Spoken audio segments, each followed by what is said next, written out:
Hello.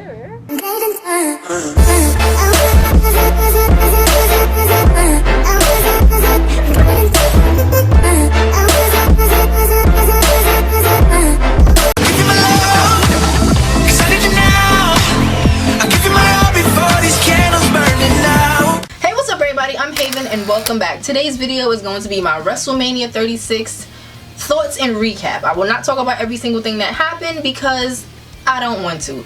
But before I get started, I just want to say, if you are not already, I do not know what you're waiting for, please be sure to hit that subscribe button, become a Haley, hop on the spaceship, and let's get into this video. Okay, so this was WrestleMania 36. It was too big for one night is what they say. So it took place on April 4th and 5th, Saturday and Sunday, 2020. Now, this WrestleMania is also a crowdless WrestleMania because that's just the way of the world right now. So, we're going to start with night one. The first thing I'm going to talk about is the women's tag titles. Kabuki Warriors lost to Alexa Bliss and Nikki Cross. The match was cool. I don't really care about these titles. Didn't really care about this match, but you have new champions. Next, I'm going to talk about Becky Lynch against Shayna Baszler. It was for Becky's Raw Women's title. Now, this match was a decent match. I had no issues with it, except for the way that it ended. Becky was up getting choked out, and they fell backwards, and Shayna's shoulders were pinned, and she lost. And I'm just like, I feel like we saw this before. And for Becky to have had that title for a year now, they built Shayna up to be like this unstoppable, crazy maniac, and that's how she lost. I don't know. It didn't make sense to me. I don't really care for Shayna like that, but I don't feel like Becky needs that title anymore. Becky is just, she's there, she's solidified, she don't need that title, pass it to someone else. But I guess they felt like, no. So next up, I'm going to talk about Daniel Bryan versus Sami Zayn for the Intercontinental Title. And yo, I thought Daniel Bryan was going to win. I get it, he don't need it. But I didn't expect him to lose. Sami Zayn got the win, you know, I love Sami, so I'm okay with this. Sami and Nakamura and Cesaro. But I was just shocked, like, so Daniel Bryan lost? Oh, well, alright. So next up, we had the SmackDown Raw titles defended in a ladder match, but only one member from each team. So we had John Morrison, who him and Miz are the champions, against Kofi Kingston and Jimmy Uso. This match was a really big highlight of the night because of all the stuff that was going on. Crazy though. John Morrison won. He got pushed off the ladder onto another ladder, but he had the title in his hands, so he won. And I actually really liked that ending because it was like Kofi and Jimmy was looking down like, oh crap. So next up, we have Kevin Owens versus Seth Rollins. Now, the way this match ended had me looking like, you are not doing this to me, WrestleMania. It ended in a disqualification, but then Kevin Owens got on the mic and was like, no, we're not doing that, not like this, let's restart the match, let's go. So that's what they did, and I was like, oh, thank goodness. So now they fighting all over the arena, and you know Kevin Owens, he loves to jump off some stuff, and that's exactly what he did. And he actually beat Seth Rollins, which I didn't know who was going to win, to be honest, but it was good to see Kevin Owens get a good, clean win. But now it's like, what's next? So next up, we had the Universal title on the line. It was Goldberg, your champion, versus Braun Strowman, because Roman said, I'm not here for it, I'm not doing this, so they threw Braun Strowman in the mix. I didn't care about this match to begin with, and when they threw Braun in, I damn sure didn't care about this. The match was exactly what I expected. Spear, spear, I think 3 spears, and I'm like, well, he's not going to get this man up for a jackhammer, so what's next? Then Braun Strowman hit him with his stupid running power slam ugly thing, I think maybe 3 or 4 times, and that was it. Braun is your new champion. It was silent. I feel like it should have been silent whether there was a crowd there or not, because who cares? Like, ugh. Anyway, it sucks because I'm like, damn, I know Roman was supposed to win that title. We were supposed to be basking in Roman's title reign right now, and we're not. But it's okay because, you know, Strowman's going to keep the title warm for him, because when all of this is back to normal, Roman will take that title. It just sucks because I never wanted to see Roman and Strowman in a feud again. Their feud went on for so long. So long. Far too long. It's the reason I don't even like Braun Strowman. Well, one of the reasons. But now it's like we're going to be right back in that soon enough. Yep. But hopefully this is the last we see of Goldberg. Listen, the match was short as hell. He can only do 2 moves. And if it's a big guy, he can only do 1 move. So I don't see the point of him on my TV. I definitely don't see the point of him in world title matches. So let that be the last one. Thanks. And for the highlight of night 1, we had AJ Styles versus The Undertaker in a Boneyard match. This match, very theatrical. It wasn't really a match. It was a fight. It was a fight. It took place in a boneyard. It was shot like a movie, I guess. I don't know. I was extremely entertained. Let me tell you, me and my brother laughed a lot. We were like fully invested in this fight, and I liked it. The way it was shot, the lighting, the club showed up, men in hoods and stuff showed up. They was on the roof, okay? Undertaker popped up behind AJ even though he was just in the hole in the ground. Like, it was very funny, very entertaining. I think these men delivered everything. Like, they worked with what they had, and I think they hit it out the park. To me, I think they really did good on this one. Undertaker won. You know, I don't expect him to lose a boneyard match. And I saw people saying, oh, AJ should have won. I mean, no, not really, because AJ don't need the win. This is Undertaker's thing, so let him get the win. Let him be on top of the mountain. The trash talk was hilarious, okay? And on most of these matches, the trash talks, the sounds, super funny. People say they hate how awkward it is without the crowd, but I think it's a new level of entertainment. It's super funny. Like, AJ and Undertaker was funny. The trash talk that they did in the ladder match was funny. I'm just like, how do you not like this? This is great. But yeah, as I said, Undertaker, AJ, highlight of the night. They did super good, and this got me excited for night 2 for, you know, Edge and Randy Orton and John Cena and Bray Wyatt. So let's get on into night 2. So night 2, which was Sunday, April 5th, we had the kickoff show, Natalya versus Liv Morgan. I don't really know why they was fighting. I might have missed that because Raw and SmackDown these past couple weeks, I have not really been paying much attention, so forgive me for that one. I'm talking about this match just because I actually enjoyed both of these ladies, and I thought it was cool, and Liv won. I didn't think she was gonna win, but she won. So I'm like, okay, you know, maybe she's rising to the top slowly. So the first match of the official show, I believe, was Charlotte versus Rhea Ripley for the NXT Women's title. Rhea is your champion. I feel like this match was a little bit long. The match was cool though. I have no complaints about it, except that Charlotte won. I don't see why she won. I mean, I kind of do and I kind of don't. I feel like Rhea Ripley just got it. Why did she lose? But at the same time, Charlotte's going to be defending it. She said across all 3 brands. So there's a lot of like interesting matches we can see. But at the same time, Rhea could have did the same thing. She could have beat Charlotte and then said, listen, I'm about to defend this on all 3 brands now. What's good? But listen, it is what it is.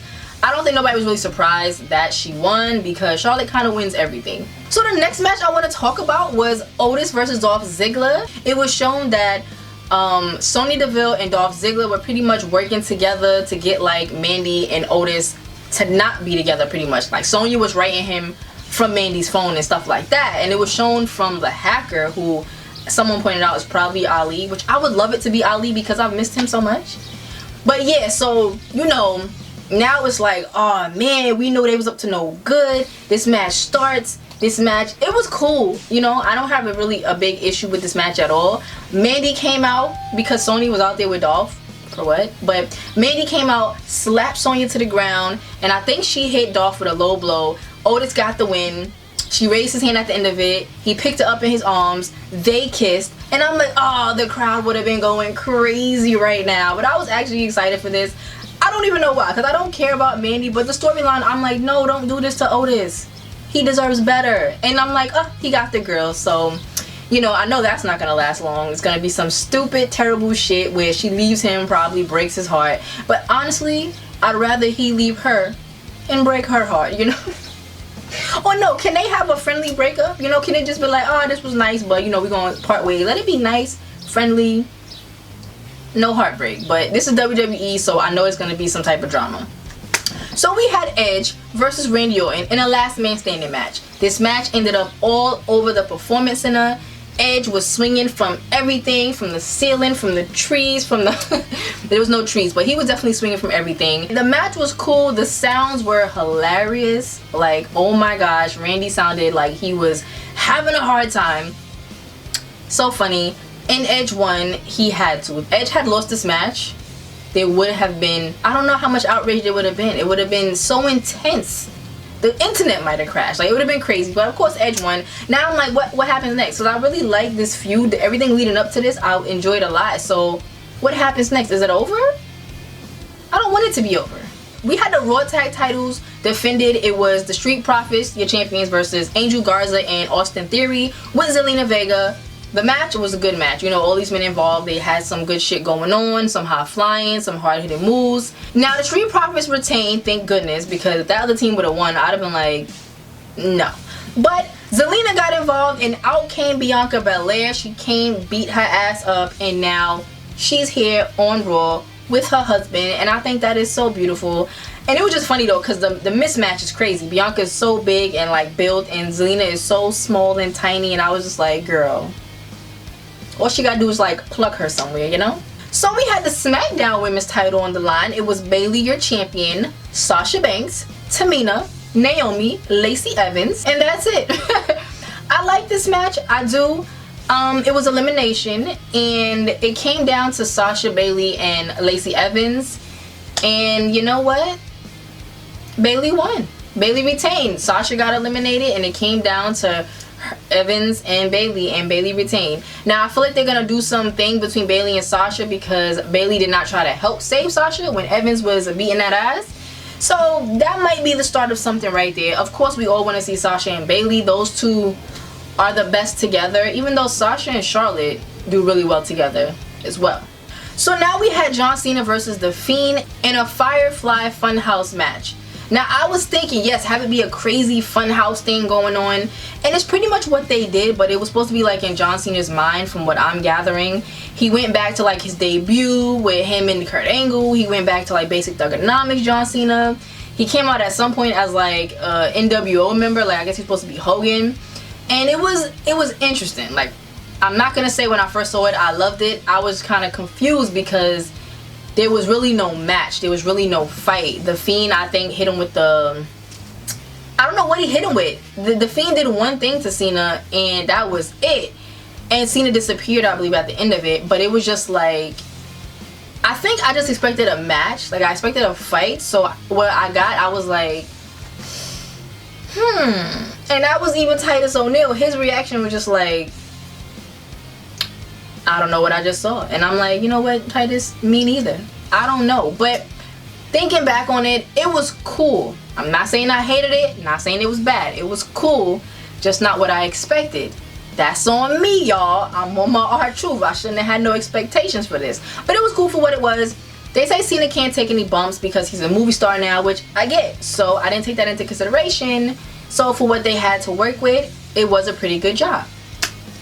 So now we have the main event of night 2. It's Brock Lesnar, your WWE World Champion, versus Drew McIntyre. And I was excited for this match because I said Drew has to win, right? Right? Right? They wouldn't have him lose because there's no crowd. No, don't do that to me. He has to win. So these guys come out and he's getting hit with suplexes. And he gets hit with, I believe, 3 F5s. He kicks out. The first one he kicked out at 1, and I was like, ooh, Drew, yes, let's go. But when they got to that third one, I'm like, oh no. He might lose. He might lose. But he got up. He hit a Claymore kick. I think he hit 3 Claymores. Kicked Brock on his temple and forehead a couple of times. And he got the 1. He got the 2. He got the 3. Drew is your new champion. Very excited. Very happy for that man. The fact that he was here, got fired, came back, looks fantastic. It's a great story. Same thing with Jinder. You know, that's 2 members of 3MB guys who have been the world champion. When is Heath Slater's turn? I hope he don't have to get fired and come back for that, okay? No, don't fire Heath. He got kids. Great way to end the night for WrestleMania. I actually enjoyed the whole show. I just didn't care for the 24/7 title crap or Corbin and Elias. Don't care, don't care, don't care, don't care. But I think WWE did a really good job, okay? Yes, some things were changed, but I think it was still good. Every WrestleMania has some matches that nobody really cares about, so why should this be any different? Every WrestleMania has finishes to matches that we're like, what? Why should this be any different? I'm okay with this. So anyway, everybody, that's it for this video. I thoroughly enjoyed WrestleMania. I hope you did too, but let me know down below what you thought about the show. Did they do good? Did you like night 1 or 2? Which one was better? Did you like any? Don't forget to share and subscribe, and I will see you all in the next one.